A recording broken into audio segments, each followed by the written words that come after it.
Welcome to LA TV and Neighborhood Snapshot. My name is Bob Sardelli. I am a member of the Leominster Historical Commission.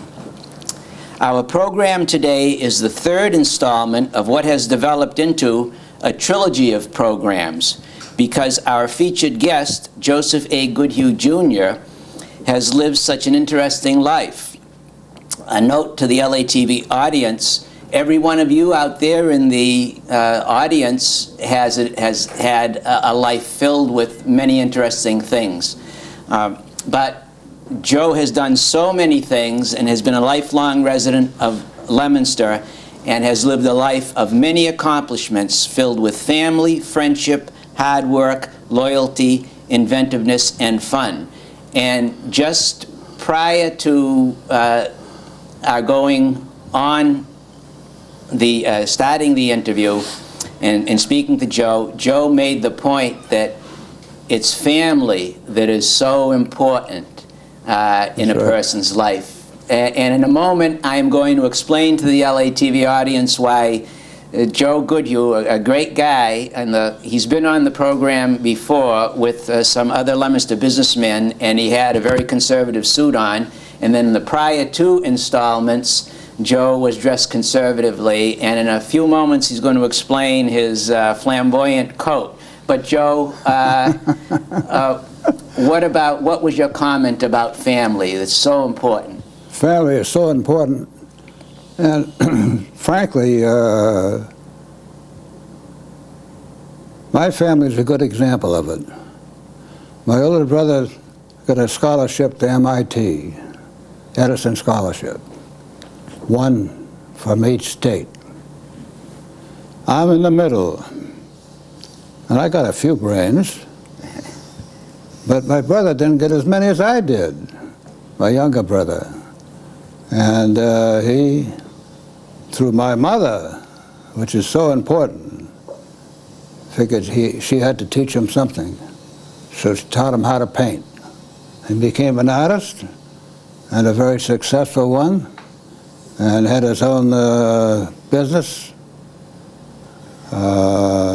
Charlie was an outstanding guy, and unfortunately he passed away this last year. Yes. Yes. We'll show some photos of that after. Joe, now during this interview, you, as I commented in a previous interview, you really make me work during these interviews. You have kept so many things, and it's wonderful that you did. And so we'll do some. We'll show some of these objects. Let me explain. Explain the coat of many colors, please. Why I have the coat on. Yes. Well, the coat's about 50 years old, and this is the second time I had a chance to even wear it. But my name is Joseph, and in the Bible, in the Genesis, around 30 or so, Israel liked Joseph so much, they gave him a coat of many colors. But everybody calls me Joe, so I'm not Joseph anymore except today. All right. So that Bible reference, the coat Joseph and the amazing coat of many colors, has been a musical that is based on that yes. scriptural story. Yes. And we're going to make some parallels. Joseph in the Bible, the coat of many colors, he didn't bury his talents. And you didn't bury your God-given talents. And Johnny Appleseed, one of your heroes, and we're going to make some parallels to that after, didn't bury his God-given talents and shared those with the greater community. That's so we're true. going to make those parallels in a bit. Joe, a couple of things. I was under the impression that the Horn and Supply Company, which the building no longer exists. It used to be the Horn and Supply Company. They used animal horn. It was on the corner of Graham and Central Streets, and then it became your dad and you bought it, and it became the Goodhue Enterprises, where you sold boats, sunfish, sailfish, Hobie cats, docks, and now it's no longer there for residents new to Leominster. It's a CVS. That's true. Okay, but I was under the impression that that's where Goodhue, the factory where you worked with your dad making the machete handles, was, but that I was incorrect. Okay? You were. This is, I'll hold it up, the Goodhue and Company factory on 290 Union Street. And this one that I'm holding up, this is the Goodhue and Company factory. And what was made in this factory, Joe? Machete handles. This is where the machete handles were made. And horn, flat stock horn that he sold.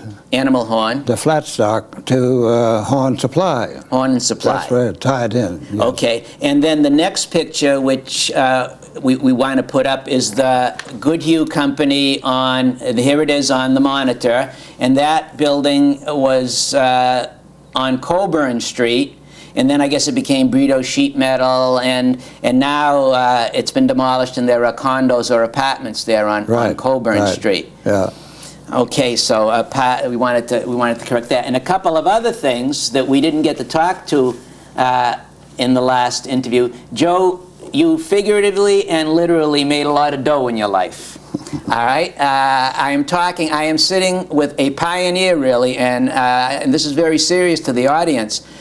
Joe, very inventive gentleman, and was a pioneer in the frozen food business. And frozen dough, which we take for granted now, was really pretty much, I think, invented by Joe. And he has done so many things in his lifetime. And like all of us, you know, it's we've had life has its highs and its lows. You told me the other day when we were talking, life goes around in cycles. And yes, it does. But what we don't do is we don't give up, and you didn't give up, and you kept on. Your perseverance and a real recipe for success. Go for something else. Go for something else. If at first you don't succeed, no matter what it is, antiques, you name it. The cycle is a point where it peaks out. Stick pin's a good example of it. You can't even give them away now. Fountain pens is another one. About 3 years ago, they peaked out. Now you can't give them away. That's true. Yes. You're so many things you've done, but in your career as a restaurateur and an entrepreneur, an inventor, one of the things with the frozen food business, you eventually sold. You worked you worked at one point as a for Mrs. Paul's, which is a name that people should recognize. Mrs. Paul's Kitchen. Mrs. Paul's Kitchen. Which is still on the market today. It's still on, and you worked 2 days a week in 1963 through 66 for Mrs. Paul's Kitchen as Director of Research and New Developments. You were always innovative in the things you did. You were telling me that with the dough business, now we take for granted the pocket sandwiches. The pocket sandwiches. You had even come up with that idea, but there was no really market for it. Yes, I had a Japanese machine. I think I paid almost $100,000 for the machine, and I tried to put them on the market, but you've got to have a lot of money behind it for marketing, and that's the big problem. Today, pockets is a big item. Yes. But one of the problems I had with the machine, it still worked pretty good, but you use sort of semi-liquids where they squeeze out of the pocket. So you throw an awful lot of them away. So there'd be some waste. Another name people will recognize are Mrs. Paul's, Campbell's soup. You had we had spoken about that previously. The King Arthur flour, which is a very fine flour. You eventually sold your business, that business, out to one of your businesses out to the King Arthur flour, and here it is, Flour Packer, and we're referring to. From a newspaper article, Goodhue's joins King Arthur Goodhues Incorporated, a firm which started in Leominster and now is one of the region's largest suppliers of frozen bread dough, has been purchased by Sands Taylor and Wood Company, packers of King Arthur's flour. And the headline is, Flour Packer Purchases Goodhues Bread Dough. So, Joe, an amazing, amazing career. I just want to show, I'm going to put this down. In the meantime, I'd like to just show you this here. You know, no matter what business you're in, there's a lot of fun related to it. And frozen foods is an example of it. This is the National Frozen Food Show that shows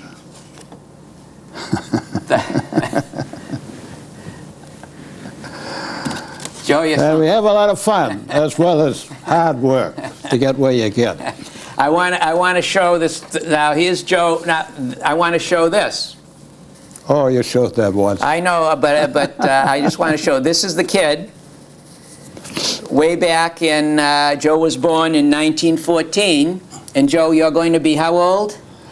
I'll be 93 my next birthday. God bless you, 93, your next birthday. So Joe was an entrepreneur right from the beginning. Here he is with the bicycle that he won as a prize, and he's got his wagon, and he's pedaling around town selling Ladies' Home Journal. Here's Joe. Saturday Evening Post. Saturday Evening Post, excuse me.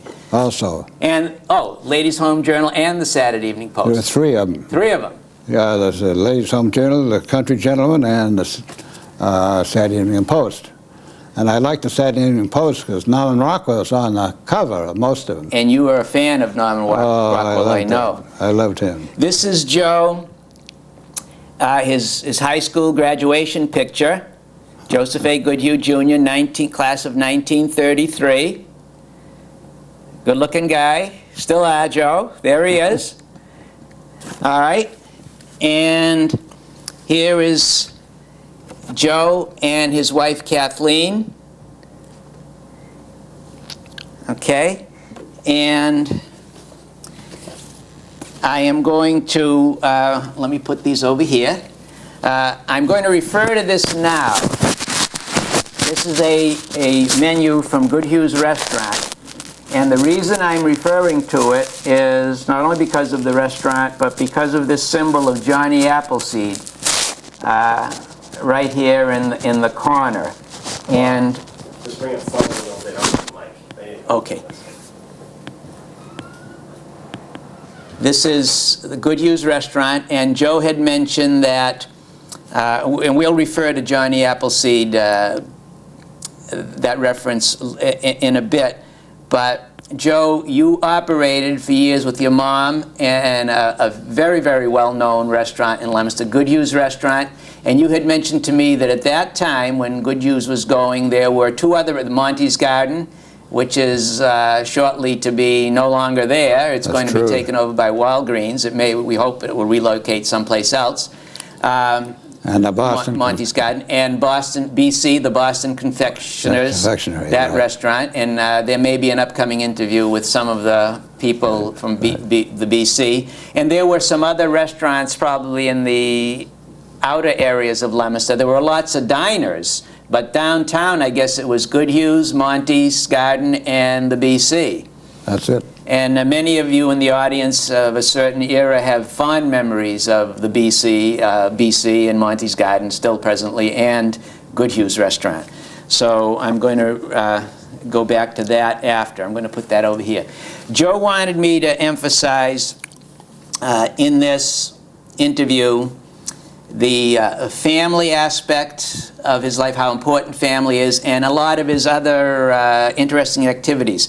But so I want to refer to this Apple Blossom Festival. Joe was an outdoorsman, was an outdoorsman, a fisherman, a hunter, an ice boater, many things. And he was an athlete, and to him, athletics and physical fitness are very important, and I think he got that, I'm sure, from his dad, who was went to Springfield College and was instrumental in setting up basketball in Lebanon. But these are pictures, and I'll get them away from I know I have to get them away from the mic. I'm going to show a series of pictures of Joe's 1933 undefeated Leominster High School football team. And this was during the Depression, and Joe comes from an era where many of you folks in the audience, the greatest generation, you weathered the Depression era, you persevered, and you came through that. And this team were state champions, and then they hoped to go to Florida, but because it was in the Depression, they couldn't gather enough money from donations to make Sure couldn't. to Florida. So here's Joe, and Jack, I'm just going to show I'll just go through these pictures. There's Joe. The second picture I'm going to show. Now, who is this? That's Rick Caglioli. Well, take a look. Now, it's... Oh, that's Mitch Lemoyne. Mitch Lemoyne. Okay, sorry. now, and we'll show Rick Caglioli in a minute. This is Mitch Lemoyne. But as I was looking at these pictures last night, you'll see the historical connection in a minute. I took the picture out, and there's a stamp right here, and this is the era of the Depression, and it says NRA code. It's a government code, and there's an eagle on it. And Joe, I think the NRA was the National Recovery Act. Yes. Was that what it was? That's what it was. Because it was the era of the Depression, the federal government had taken over, and pretty much everything was controlled. And it's interesting, the stamp says Picture Molding and Picture Frame Code Authority. So even things like that we take for granted. So that's Mitch Lemoyne. Here's Rick Caglioli. There we are. Rick Caglioli. Now, if you don't remember some of these names, it's okay. Who is this gentleman? That's Dick O'Toole. Dick O'Toole. Just passed away last year. That's the famous Bill Lane. Bill Lane, who became the owner of Standard Peroxide. Yes. Yes, and you said that he was pretty hard to block. Well, he was a god like I was, and he weighed about 225 pounds. And I only weighed about 175 pounds. So there's William Lane, Bill Lane, and this By the way, his sister invited me down to Midland, Texas, to her place down there, and she married a surgeon from Fort Devens during the war. Interesting, all these connections. This is someone we should recognize. This is That's Stiff Pacuzzi. Angelo Stiff Pacuzzi, who became a state representative. That's right. 1933, the class of 1933. I know this is Howard Wiley. Howard Wiley, I yes. taught with, I knew Howard, and I taught for a number of years with with Eiley, his wife. I taught with her in Lunenburg, Mrs. Wiley. And Nilo Tossi. Nilo Tossi. He was president of our class. Yes, Yeah. president of the class. Right. Peter's dad. Yes, he is. And That's Ed Seaver. Ed Seaver. Seaver. Ed Seaver. S-E-A-V-E-R, yes. And That's Brendan Toolin. Brendan Toolin. That's Dick O'Toole's brother. Dick O'Toole's brother.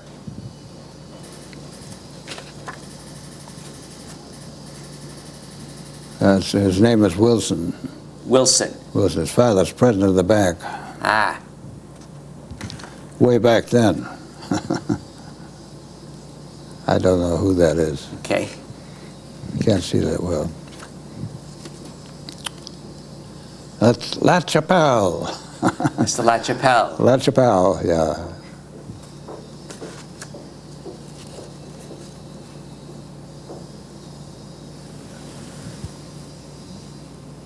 It says Bill. I don't Another of your teammates. Long time ago, Joe. Incidentally, they're all not in that same class. Some of them were the class before. Underclassmen or upperclassmen. Yeah, that's Norman Clark. Norman Clark. Yes, he was a god as well as I was. And the last football picture. This is Sully. Sully. Oh, yeah, Sully. John Sully. John Sullivan. S-U-L-L-Y, Sullivan. Sullivan. Sully, yeah. Yes. And as an important part of the team, and these some of the more he is one of the Leominster cheerleaders from that era. That's Bernard Lagoy. Bernard Lagoy. And here's another of the cheerleaders from that era. And that's Dorothy Pierce. Dorothy Pierce. And they have the megaphones, and they have the big the letter, the L. Right. And so these are amazing photographs. So Joe. Well, let me show you this first, because this is the whole football. And here's the whole football team. And I see the coach. I see Coach Broderick. And before I hold it up, I see Coach Broderick. And is Coach Kaczowski there at the time? Or? Coach, Broderick. Coach Broderick. Was the coach. Charles Broderick. Kaczowski was assistant coach. Okay, so is this the 33 team? Yes. Okay. So, amazing photographs, Joe. Athletics was a very, very important part of your life. I have here, when you went to the University of Pennsylvania, I have this. You did many things there. You were on, both academically, you were on the publications, and you were the photographer. I was on the rowing team. And you were on the rowing team, and you told me that, boy, that was very, very, very... it was very strenuous. Strenuous work. When you get to the last 30 seconds, they speed it up. And when they speed it up, it's a real problem to catch your breath, and you just about collapse after that. So you were involved in so many, all of your life, the physical activities. That's a coordination with 8 people, and if you don't... You get one oar that catches somewhere, and you're in deep trouble with not one, with 8. You really have to, teamwork. Teamwork is right. So in your activities, you were involved in both individual sports and activities, and also teamwork. So the best of both. Very important. So well-rounded. Right. The same way in business. The same way. Same way in business. That's right. I want to show, getting into, and I know we're skipping around here, but there was, Joe, I'm telling you, made me work. Well, one of your endeavors. We have so many different things to talk about. Yes. One of them on the Cape, you were involved in, you told me the story of you went down to the Cape and you saw this elderly gentleman sitting by the road at his house, and he was near the beach or something, and you went over to him and you asked him, would he be willing to what?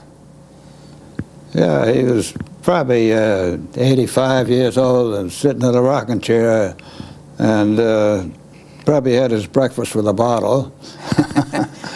And I hit him about the right time, and I asked him if he would lease the property to me, part of the property. He said, sure. I said, well, how much do you want? Well, he says, how's $500 feel? That was a pretty good amount in those days. Yes, it was. I said, that sounds good. Why don't we go down to the bank and get a notary and make out a form? Put it in writing.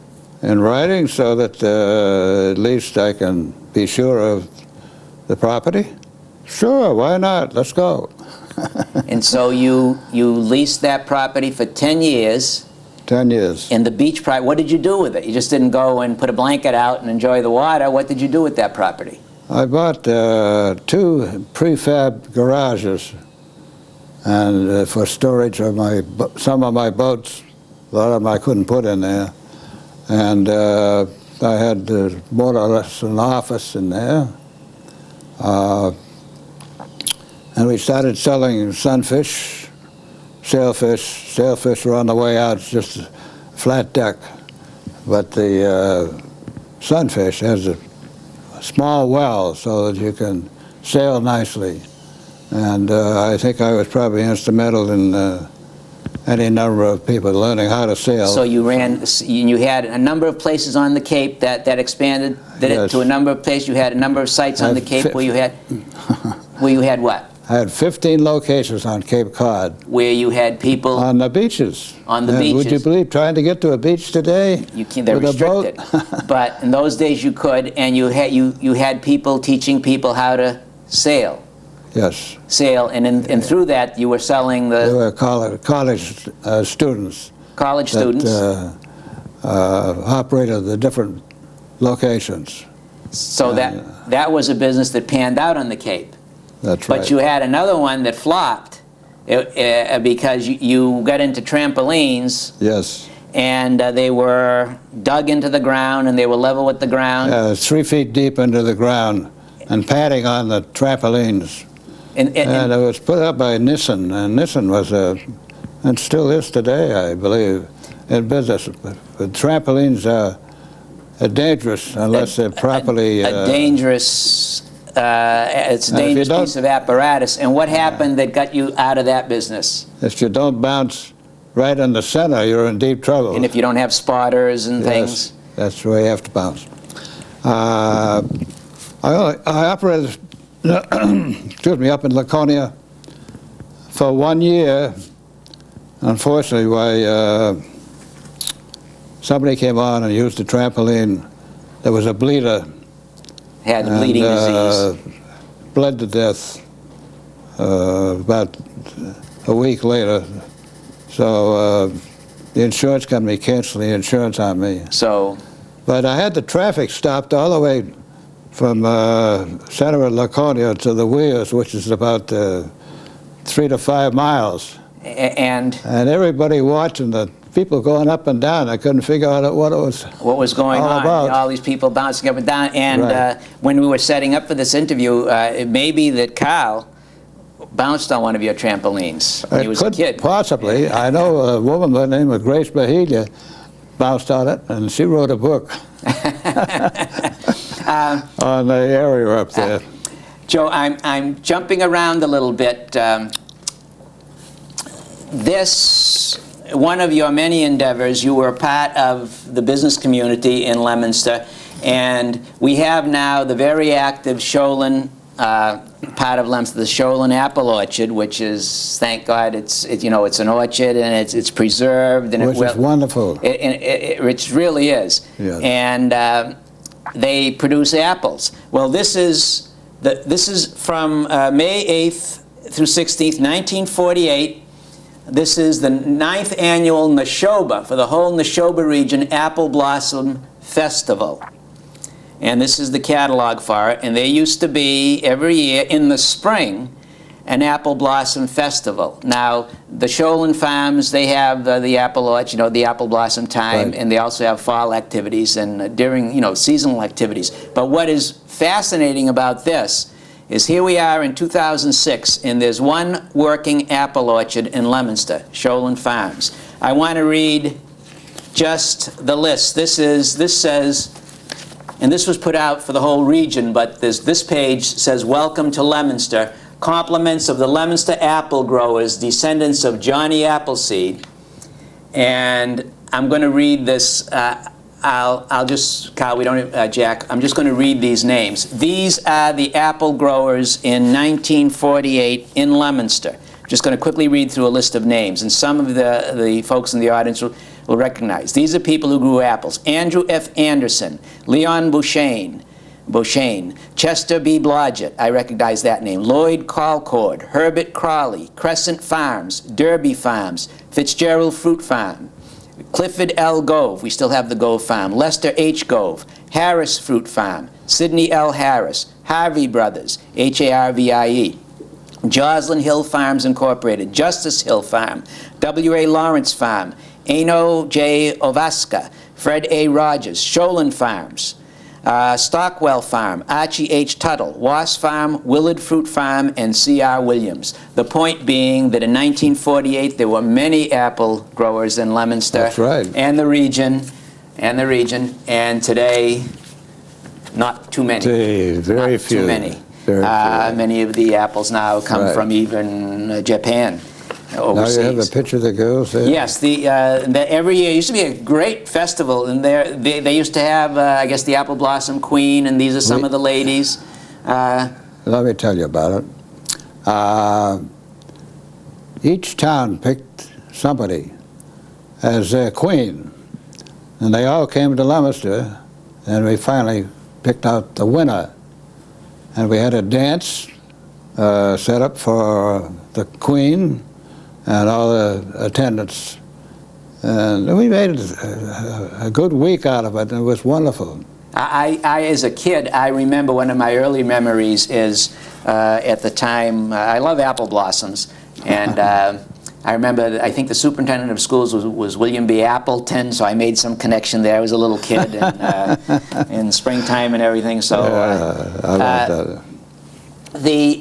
Joe, let's go to... You want to go to sports? Well, just before, yeah, all right, let's go to sports. I'm going to show, I'm going to show this, Joe. Now, this is one sport I'm going to show. This is a trophy.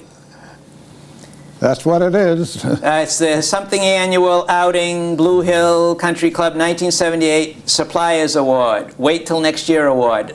Joe was successful at many sports, but this shows a golfer bending his golf club. What's this, Joe? My golf was not too good. Your golf... and I think I had, for 18 holes, I think I had about 150.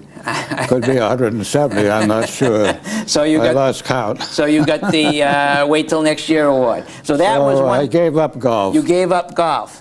But you didn't give up on many of your other sports. Skiing, hunting, fishing, ice boating. Let's go to the ice boating. That's to me is not too many people do ice boating.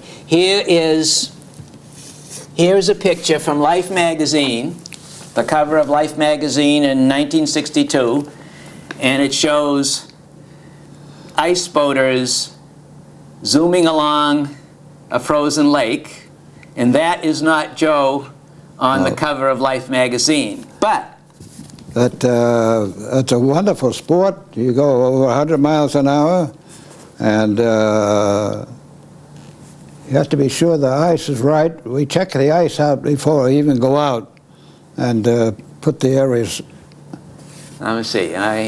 That's Joe on his ice boat. Is that you, Joe? Yeah. And you're zooming along, and I have on the, and Joe, you told me that one of the times you really get going, you can go over 100 miles an hour on these things, right? Yes, you can. And you don't like to have a lot of people on the ice because it can be dangerous, you know, Yes. collisions.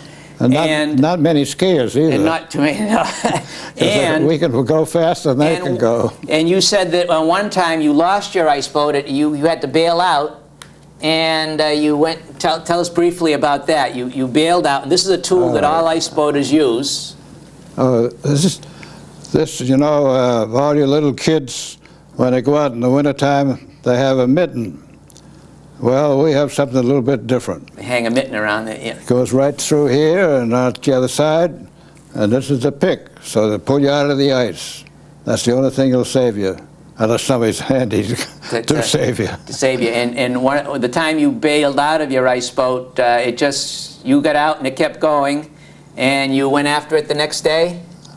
You said, and you found it on an island or something? Found it on an island, no damage at all. It just blew right into the island, and that was it. Now I know you didn't do your ice boating at Barrett Park. All right, Lake what? You need a huge... No, the only place really to do it is Speck Pond. Lake... Not Speck Pond, but Lake Winnipesaukee. Lake Winnipesaukee, the huge lake. Lake Winnipesaukee and Lake Menominee. And there's a fellow from Fitchburg, Kit Tucker, ice boats today, on a DN. And DN's the most popular ice boat there is. It's a wonderful ice boat. DN means Detroit News. They printed details of how to build it, and that's why they call it DN. Incidentally, Don Kent's son is world champion. Don Kent used to be, wasn't it, the weatherman that many in the audience of a certain era will recognize. Right. Now, I have This is a playbill from the Alvin Theater in New York, and on the cover is George M. Cohan as President Roosevelt. Right. And there's a connection between this and how your lovely wife, Kathleen, hooked you. Well, it happened this way. It seems that my wife lived in New York City, and I was going to school in Philadelphia. So the only way she could get me up to New York every weekend was to buy tickets. But she didn't tell me she was buying them. She told me she had a friend who got free tickets to the show. So I went along with it very well, and she eventually hooked me enough so that I married her. You married her, and So that's a little suggestion for all you young girls. and that led to a wonderful family.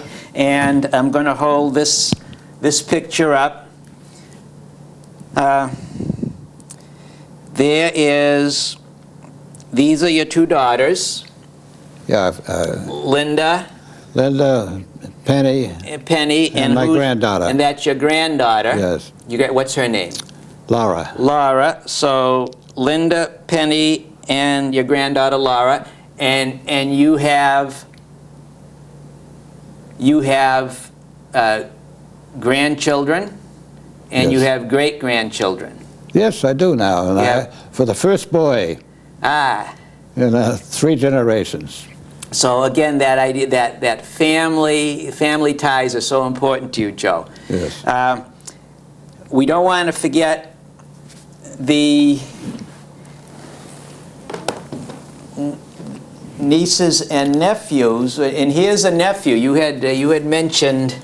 Well, I didn't have any boys in the family. So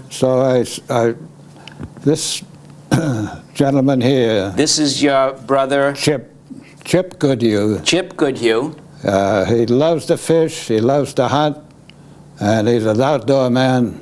Just like probably you. because of his father. And this is your That's my older brother, Bill. Bill, who And that's a deer that they just shot by bow and arrow. bow and arrow. You had mentioned, you had told us how they did that during the last Right, interview right. on the cart and everything, and it's an Yeah. area where. Now, Joe, you love to hunt and fish, and I want to show some of these pictures. But at the same time, you're a conservationist, and tell us about this, Ducks Unlimited. You know, every organization has a purpose. And Ducks Unlimited, their purpose is to be sure there are plenty of ducks flying north and south. And they own well over 1 million acres where ducks raise their babies up in Canada. And they have to raise money for it. And I was instrumental, together with a lot of other hunters, to raise ducks. So I don't feel bad about shooting one once in a while because it's part of the cycle. The cycle, all that you Right. mentioned before, the cycles are a Right. big part of life, Right. which they really are. But Ducks Unlimited is a very nice organization. Yes. Now they have an organization for trout unlimited, they have an organization for salmon unlimited, a number of different, and hunting in the same way, another version. So hunters and fishermen are very much concerned Right. about preserving the environment. Right. I'm going to put this over here on the side. You have traveled, your love of hunting and fishing has led you to travel to many places. Here's a picture of, there are so many in this album. Here's Joe. Here you are with one of many salmon that you caught. Right. We average about 15 salmon a day up in Alaska. This is fishing in Alaska. Individually. Individually, a fisherman could get 15 It takes salmon. about 20 minutes to land a salmon because you have to get them tired out before you get tired out. And you said that when you fished, you'd wear wetsuits Oh, yes. so that you could really stay in the water. Well, the water's a little cold up there. And then over the wetsuit, you'd I have wear other a clothes. wetsuit, and I wear a pair of gloves on my hand without any fingers in on the end, so you can still operate it. Okay. And here's another picture of fishing. Is this in Alaska too? That's in Alaska. That's in Alaska. Right. And You meet wonderful people that way. You got to go do things. You can't sit back. You have to keep after it all the time. is that where you met? Is that where the connection is to this? Now, what's this? Well, I'll tell you what that is. That's a moose. Yeah, little That stuffed came animal came moose. from Alaska, and we were fishing on the Salmon River. And there were so many people fishing there. Every 5 feet there was somebody fishing. So we decided to go up the river a ways. We went up the river a ways, and we were fishing, and all of a sudden this gal comes up and starts talking to us. And we asked her if she wanted any lunch. No, she didn't want any lunch. We were about to leave to go back, and she said, "I'll give you a ride back, Joe, because I know you can't walk too well." I said, "Fine." She said, "By the way, it's my birthday today, and I'd like to have you all come to dinner." Well, that was nice of her. And she said, "By the way, your nephew there has a couple of hooks on his line. He's not supposed to have 2 hooks on a line." So we got acquainted, and every year she Was she sends a me game some boy? kind of a gift, and she sent me a nightgown with moose on the outside of it, and this year she sent me a moose, So that a connection. female moose.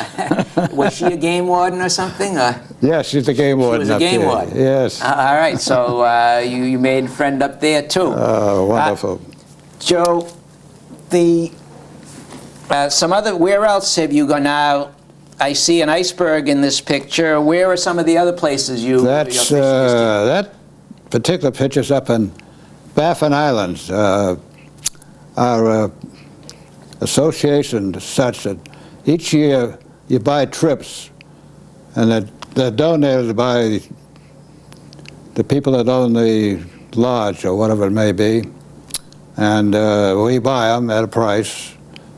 And sometimes you get a good deal, and I got a good deal to go to Baffin Islands, figuring there'd be quite a few there, but it ended up so there's 2 of us, but fortunately there was the doctor was the other one, so I didn't have to worry at all. But that's the Baffin Islands of the iceberg, and you have another picture underneath there, I think, that there's Did you? the top one there is shows they call them an Inuit. Yes, the Inuits, the native people. And there's a little boy fishing.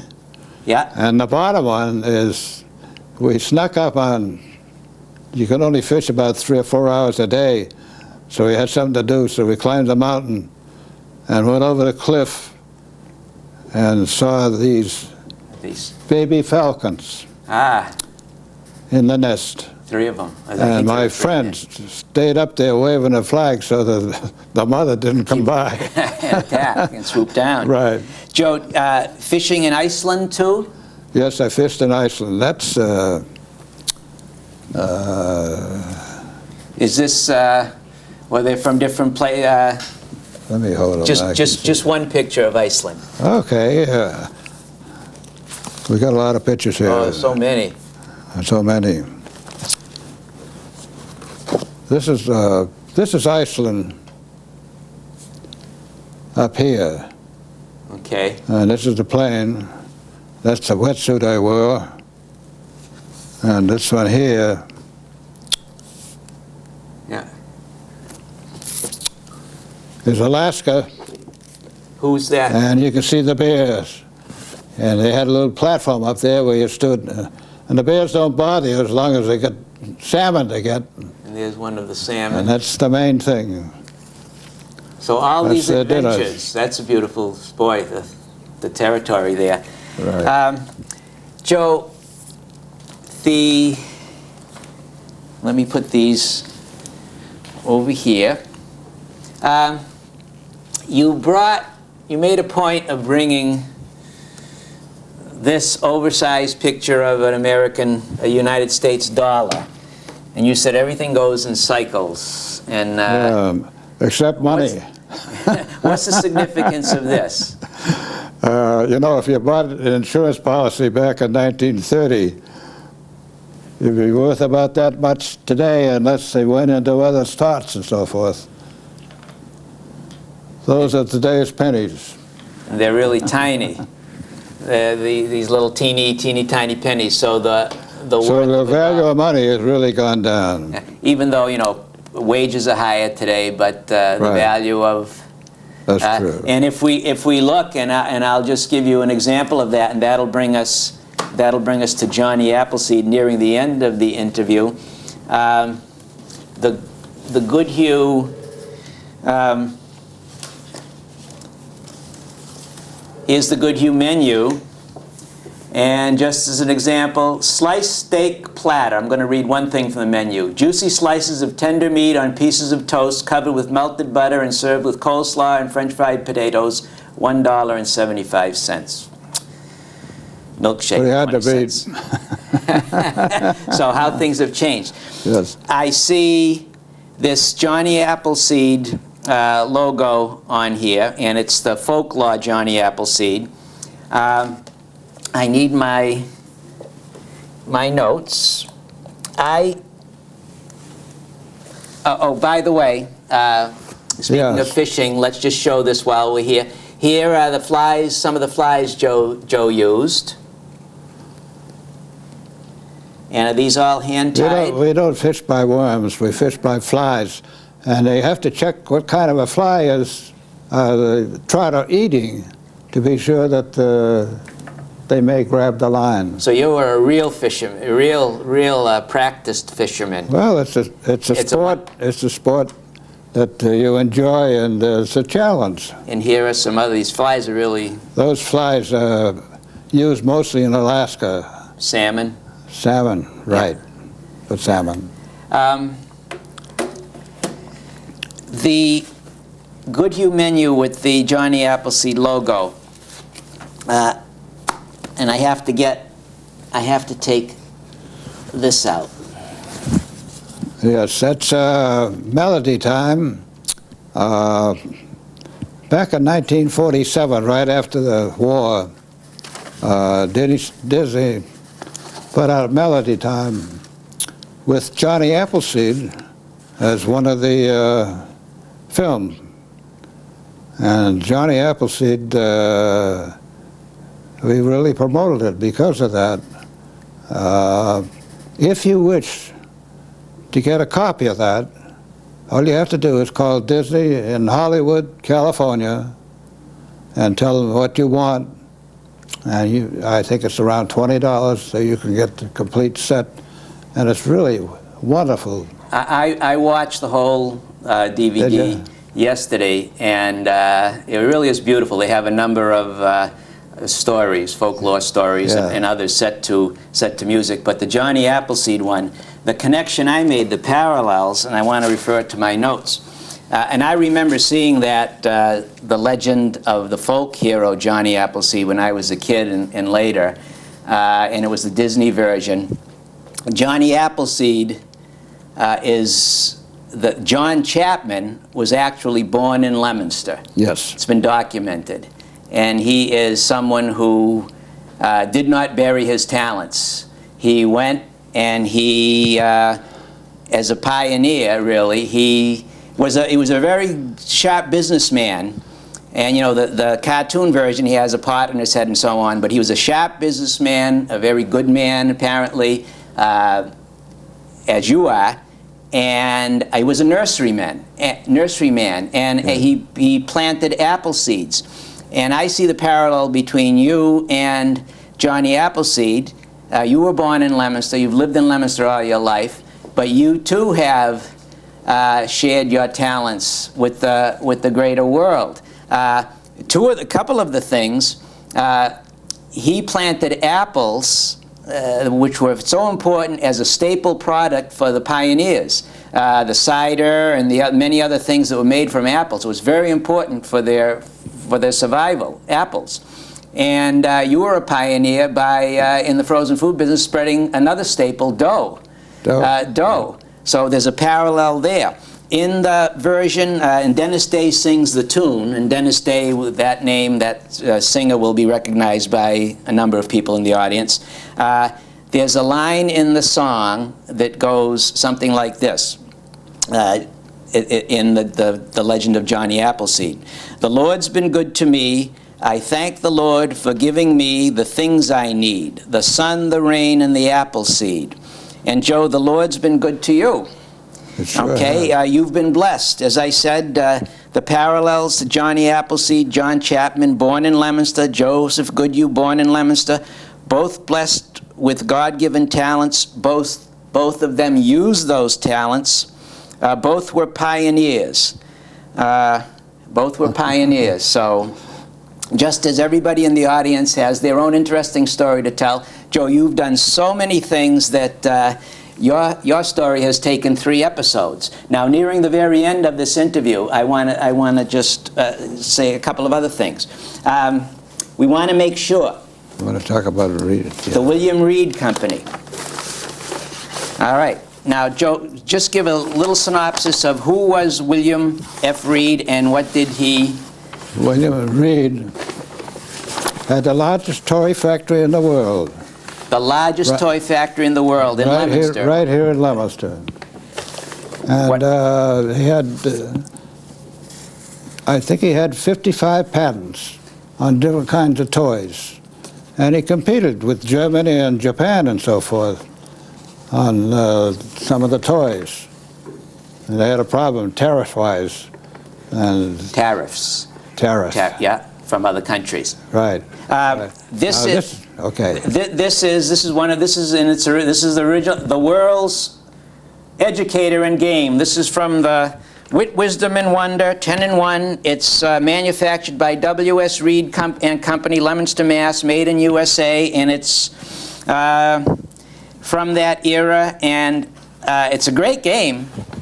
And it's one of the many, many games that and toys that were made. In fact, if you had one of the original Whitney Reed toys, some of them are worth, like, I think there's one that's worth $250,000, some of the iron toys for collectors. Yes. But this is a fascinating game. You spin these dials and they line up, and it's similar to today with your TV.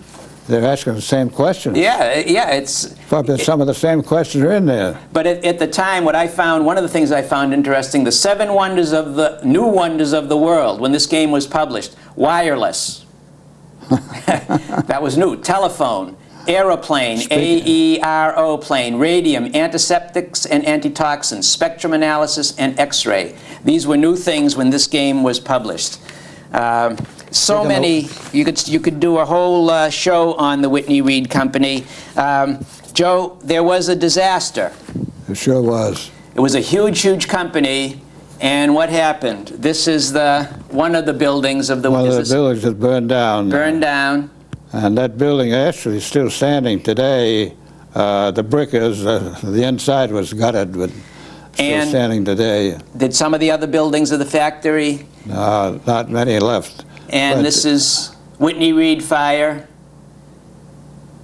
Whitney Reed was... this is a different company. After William S. Reed. After William S. Reed. That's when Herb Green came into the picture. Okay, Herb Green and rocking horses.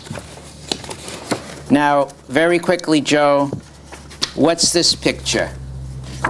There's Norman Rockwell. It looks almost like William S. Reed, because he had a mustache, white hair, but it's not. It was done by Norman Rockwell.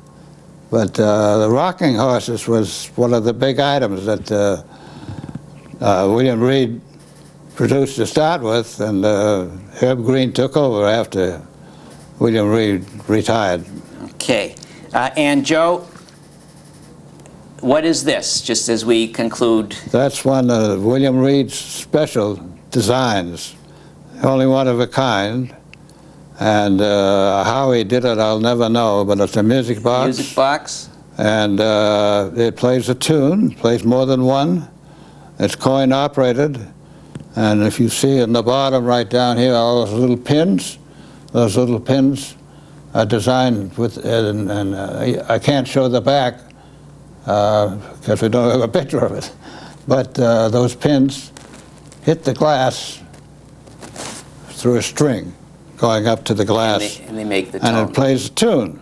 Are you going to this is going to be donated, you're donating this Oh, yes. I donated it to the wonderful society, to Leominster Historical Society. Right. Joe, to conclude this interview, I want to, and we're going to show the silhouette and have the song in a minute, but this is a painting, I guess, by your brother Charlie. Yes. And this really sums up the importance of family and your philosophy. This was written by your brother, Charles. There stands a house on a tiny street that is more than a house and more than a home, a place that's filled with memories deep, a place that's dear to us alone. A parent's care is always there, in that home we love so well, with a helping hand that understands the problems that within us dwell. There stands a house that is God-blessed, for in every room and corner is He. And through happy years and sometimes tears, God shows the way for you and me. And so today we are at home, in another place that we call our own. Always and always that memory dear will live within us year by year. And that's by your brother, Charlie. Yes. And Joe, and you have, we'll show this. We want to make sure we're going to show. I'm going to have to choose just one. One or two. You are an artist. I want to show this. And I'll pick another. Joe is a painter. Here is one of his paintings, a talented painter. So there's some of your... My brother was your brother. My brother was an artist, but all I am doing is just having fun. You're having fun? And of course, there's quite a few women in the class, which doesn't do any harm. And here's another one. So, Joe, you're a good painter. There's your Hobie cats right here. Oh, you got that in, yeah. And we're going to, in a moment, we're going to play a song that you requested. Yes. By Ron Balboni, a good singer. He's a pretty good singer. Yes, he is. And he made a DVD here at the studios. And there's a silhouette that we're going to put up. It is of a younger Joe Goodhue. And there it is. And this is how we'll conclude Recipe for Success. And Joe, I have to say it, you're a great guy, and you are a very, very good Joe. Thank you. Thank you, Bob.